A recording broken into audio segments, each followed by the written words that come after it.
Assalamualaikum warahmatullahi wabarakatuh. Neraka merupakan tempat terakhir di akhirat bagi manusia yang kerap berbuat maksiat hingga penuh kedustaan selama di dunia. Bahkan muslim yang memiliki dosa pun atas kehendak Allah Subhanahu wa taala akan disucikan dahulu ke dalam neraka sebelum akhirnya diizinkan masuk ke surga. Bukan hanya perihal pahala dan dosa, ternyata ada sejumlah nama hingga golongan yang dipastikan masuk ke neraka. Penjelasannya tertulis di dalam ayat-ayat suci Al-Quran.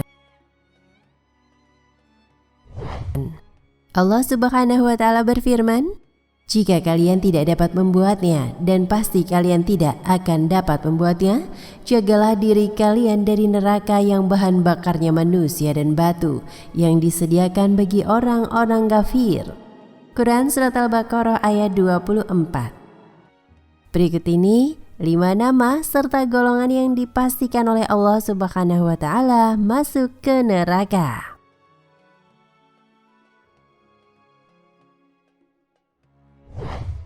1. Fir'aun. Fir'aun adalah raja Mesir yang dikenal angkuh. Ia mengaku-ngaku kalau dirinya adalah Tuhan. Secara terang-terangan dia menentang ajaran Nabi Musa alaihi salam. Akibat keangkuhannya itu, maka Allah Subhanahu wa taala pun menenggelamkan Fir'aun beserta pengikutnya di Laut Merah. Kala itu ia sedang mengejar Nabi Musa alaihi salam dan pasukannya. Allah Subhanahu wa taala berfirman dalam surat Ghafir ayat 46. Kepada mereka diperlihatkan neraka pada pagi dan petang, dan pada hari terjadinya kiamat. Lalu kepada malaikat diperintahkan, masukkanlah Fir'aun dan kaumnya ke dalam azab yang sangat keras.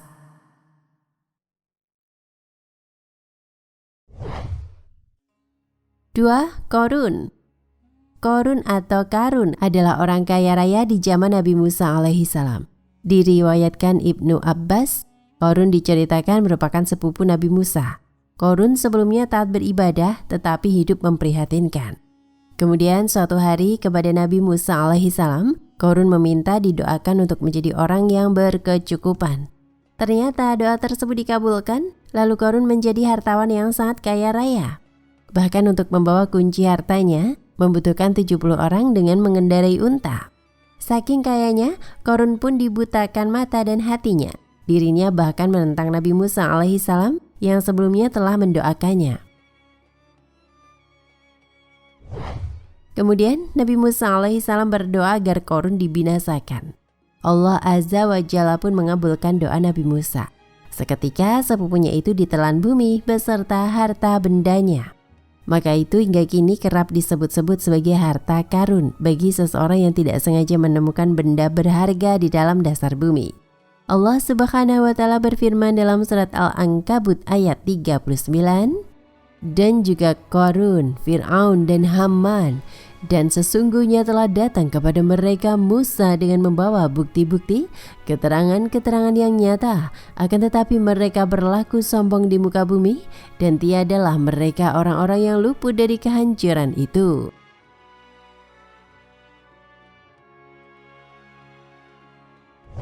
3. Abu Lahab dan Ummu Jamil.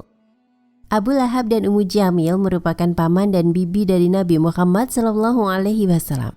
Meskipun bagian dari keluarga Rasulullah, ternyata jalannya berbeda. Ia menentang ajaran Allah Subhanahu wa taala serta kerap menentang dakwah keponakannya itu. Selain itu, istrinya yaitu Ummu Jamil juga dikenal tukang mengadu domba. Sehingga pasangan suami istri ini cukup dikenal sebagai orang yang selalu berbuat culas serta zalim. Akibat perbuatannya itu, tubuh Abu Lahab dipenuhi dengan bisul hingga akhir hayat. Riwayat itu ditulis dalam Al-Quran Surat Al-Lahab. Allah Subhanahu wa taala pun menjaminnya sebagai orang yang celaka serta akan masuk ke dalam neraka.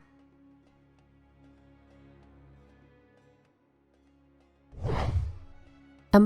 Qabil. Qabil adalah putra Nabi Adam alaihi salam, dan dia dipastikan masuk neraka karena merupakan manusia pertama dalam sejarah manusia yang melakukan pembunuhan. Qabil membunuh saudara kembarnya sendiri yaitu Habil. Alasannya karena iri dengan saudaranya itu, lantaran memiliki pasangan yang lebih cantik sehingga berniat ingin merebutnya. Allah Subhanahu wa taala berfirman dalam surat Al-Maidah ayat 27 hingga 31.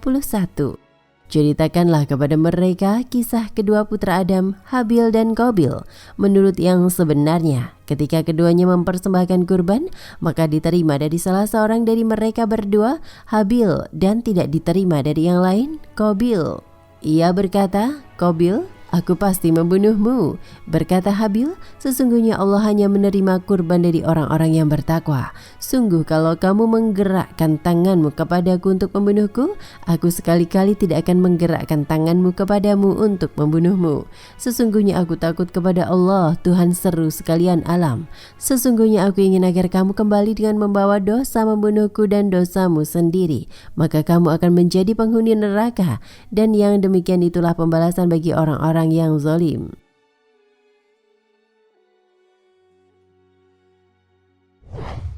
Maka hawa nafsunya Qabil menjadikannya menganggap mudah membunuh saudaranya. Sebab itu dibunuhlah ia, Habil. Maka jadilah ia, Qabil, seorang di antara orang-orang yang merugi. Kemudian Allah menyuruh seekor burung gagak menggali-gali di bumi untuk memperlihatkan kepadanya, Qabil, bagaimana seharusnya menguburkan mayat saudaranya, Habil. Berkata Qabil, aduhai celaka aku, mengapa aku tidak mampu berbuat seperti burung gagak ini, lalu aku dapat menguburkan mayat saudaraku ini. Karena itu jadilah dia, Qabil, seorang di antara orang-orang yang menyesal.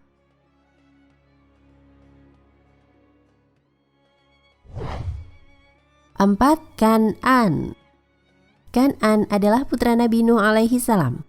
Ia adalah anak terakhir dari 3 bersaudara yang lain, yakni Sam, Ham, dan Yafet.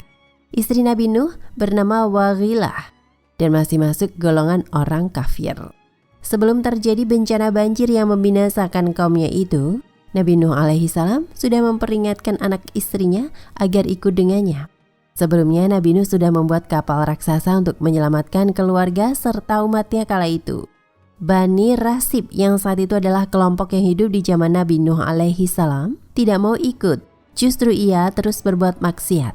Padahal Nabi Nuh sudah memperingatkannya agar segera meninggalkannya sebelum azab datang dari Allah Subhanahu wa Ta'ala.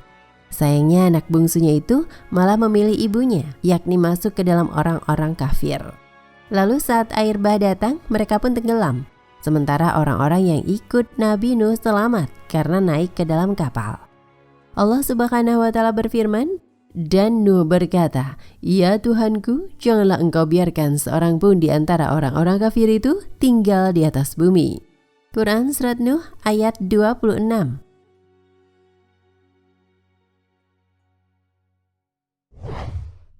6. Haman. Haman adalah seorang teknokrat yang hidup pada zaman pemerintahan Raja Fir'aun. Bahkan ia adalah pembantu yang sangat dekat dengan Fir'aun. Ia adalah pembuat piramida yang menjadi keajaiban dunia. Namun sayangnya, hasil karyanya tersebut dibuat untuk menjauhkan manusia dari Allah. Hasil buatan Haman tersebut mendorong kekuatan Fir'aun untuk semakin berkuasa. Haman merupakan seorang profesionalisme yang ada di belakang kekuasaan Fir'aun. Ia hanya berpijak pada logika dan hawa nafsunya, sehingga suruhan Musa untuk percaya bahwa semuanya milik Allah tidak bisa dia lakukan. Keangkuhan dari Haman ini merupakan kezaliman karena ia tidak percaya kepada Allah Subhanahu wa Ta'ala, melainkan percaya bahwa pemikirannya lah yang paling benar. Di akhir hidupnya ia mendapat azab yang sama seperti Fir'aun karena ia ikut mengejar Nabi Musa ke laut. Allah Subhanahu wa Ta'ala berfirman, maka apabila manusia ditimpa bahaya, ia menyeru kami. Kemudian apabila kami berikan kepadanya nikmat dan kami, ia berkata, nikmat dari kami, ia berkata, sungguh aku diberi nikmat itu hanyalah karena kepintaranku. Sebenarnya itu adalah ujian, tetapi kebanyakan mereka itu tidak mengetahui. Quran Surat Az-Zumar ayat 49. Karena ketamakan dan kesombongannya itu, ketiga orang ini, Fir'aun, Qarun, dan Haman, mendapatkan balasan azab dari Allah Subhanahu wa Ta'ala.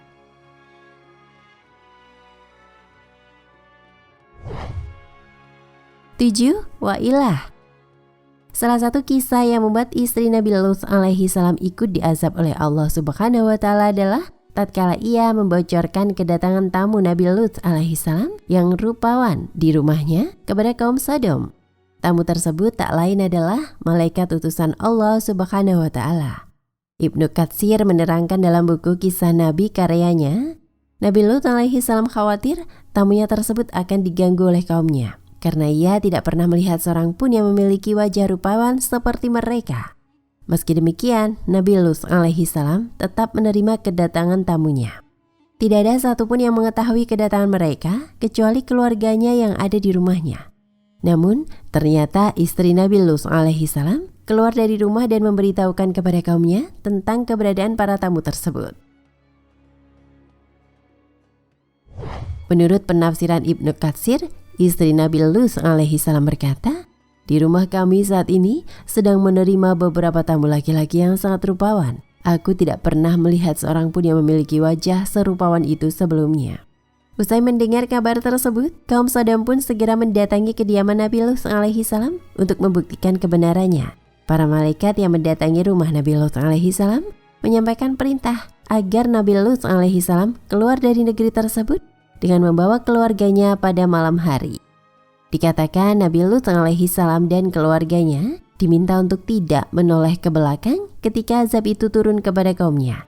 Namun, istri Nabi Lut alaihi salam justru menoleh ke belakang dan merasakan azab bersama kaum Lut yang lain. Demikian menurut penafsiran Ibnu Katsir terhadap surat Al-Hijr ayat 65.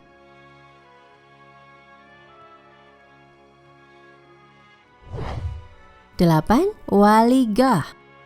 Allah membuat istri Nuh dan istri Lut sebagai perumpamaan bagi orang-orang kafir. Keduanya berada di bawah pengawasan dua orang hamba yang saleh di antara hamba-hamba kami. Lalu kedua istri itu berkhianat kepada suaminya masing-masing. Maka suaminya itu tiada dapat membantu mereka sedikit pun dari siksa Allah, dan dikatakan kepada keduanya, masuklah ke dalam jahanam bersama orang-orang yang masuk ke jahanam. Quran Surat At-Tahrim ayat 10.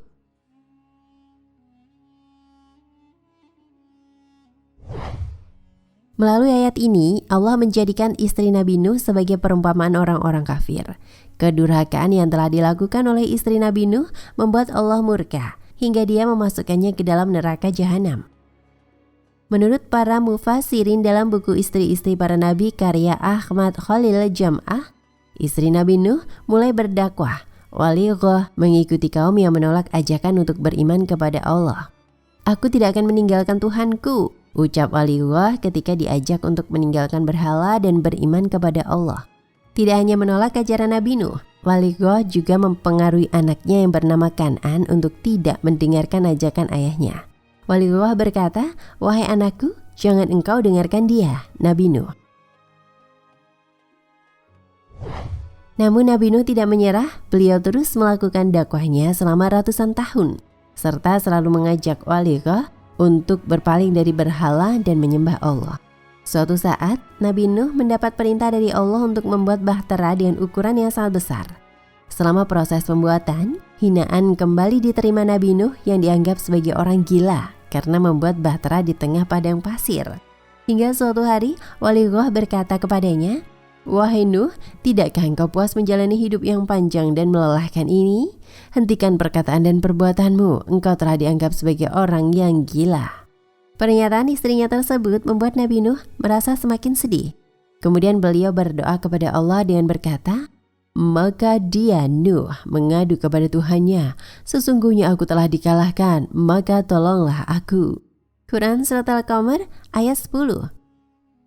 Kemudian Allah pun menurunkan azab kepada kaum Nabi Nuh yang tidak beriman berupa banjir bandang.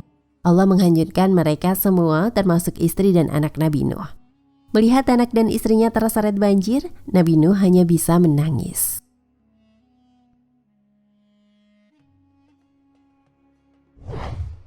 Sembilan, Azar.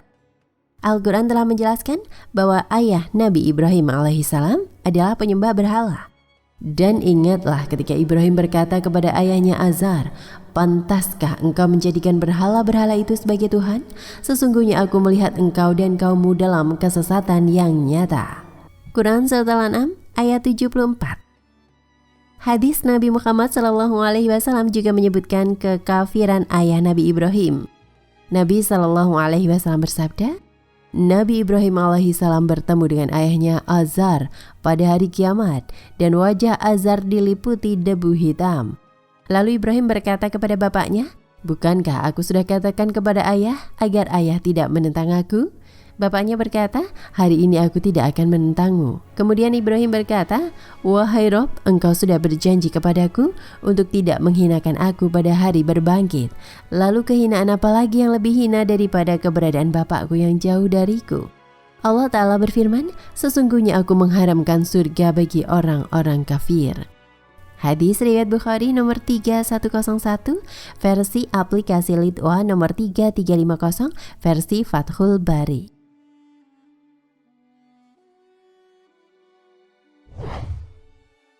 10. Namrud. Raja Babil atau Namrud ibnu Kanan, ibnu Kausi, ibnu Sam, ibnu Nuh merupakan raja yang angkuh dan sombong. Wilayah kekuasaannya membentang dari belahan timur dan barat dunia. Namrud juga dikenal sangat kejam karena tak segan membunuh tiap bayi laki-laki yang baru lahir karena khawatir akan menggantikannya atau menyerangnya. Raja Namrud memang tidak disebutkan dalam Al-Quran, namun namanya disebutkan dalam tafsir Al-Quran. Salah satunya dalam tafsir Ibnu Katsir. Allah Subhanahu wa Ta'ala berfirman, "Apakah kamu tidak memperhatikan orang yang mendebat Ibrahim tentang Tuhannya, Allah? Karena Allah telah memberikan kepada orang itu pemerintahan, kekuasaan." Ketika Ibrahim mengatakan, "Tuhanku ialah yang menghidupkan dan mematikan." Orang itu berkata, "Saya dapat menghidupkan dan mematikan." Ibrahim berkata, "Sesungguhnya Allah menerbitkan matahari dari timur, maka terbitkanlah dia dari barat." Lalu terdiamlah orang kafir itu dan Allah tidak memberi petunjuk kepada orang-orang yang zalim. Quran Surat Al-Baqarah ayat 258. Mufasir menyebutkan orang yang mendebat Ibrahim tentang Tuhannya dalam ayat ini adalah Raja Babil, yaitu Namrud ibnu Kanan, ibnu Kausi, ibnu Sam, ibnu Nuh. Dan menurut pendapat yang lain dikatakan Namrud ibnu Falik ibnu Abir ibnu Syali ibnu Arfahsyad ibnu Sam ibnu Nuh. Raja tersebut ingkar terhadap keberadaan Tuhan selain dirinya sendiri, seperti halnya yang dikatakan oleh Raja Fir'aun yang hidup sesudahnya kepada para pembantu terdekatnya yang disebutkan oleh firman-Nya, "Aku tidak mengetahui Tuhan bagi kalian selain aku." Quran Surat Al-Qasas ayat 38. Wallahu a'lam bishawab. Nah pemirsa Ensiklopedia Al-Fatih, sampai di sini perjumpaan kita kali ini. Semoga menginspirasi.